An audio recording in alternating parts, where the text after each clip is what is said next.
মানে আমি না জাস্ট বুঝতে পারি না আরশোলাদের পৃথিবীতে কি কাজ, মানে ওরা বেঁচে আছে কেন। কালকে রাত্রি 12টার সময় আমি চিপস খাবো বলে একটা প্যাকেট খুলেছি, অনেক কষ্টে অনেক ভয়ে আস্তে আস্তে যাতে আমার বাবা শুনতে না পায়। জাস্ট চিপসের প্যাকেটটা আমি খুলেছি, এবার আমি খাবো। জানলা থেকে একটা আমি হঠাৎ দেখি ফরফর করছে, আমি ঘুরে দেখি একটা আরশোলা উড়ে উড়ে আমার জানলা থেকে ঢুকছে। আমি ভাবলাম হয়তো ওকে জুতো দিয়ে মেরে দেবো আমি ওখানে।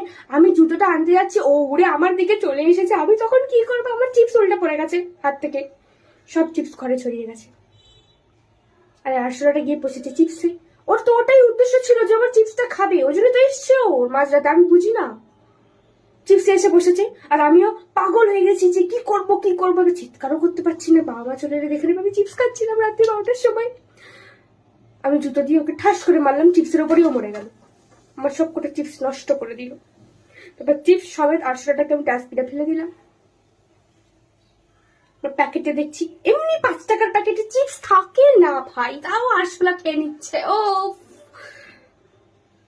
তাও প্যাকেটে একটাই চিপস পড়েছিল এত বড়, ওটাই আমি খেয়েছি।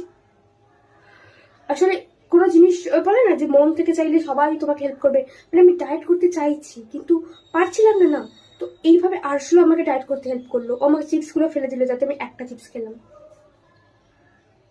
আসলে আসলে এই করতেই আছে, ঠাস করে মারতে ইচ্ছে করে।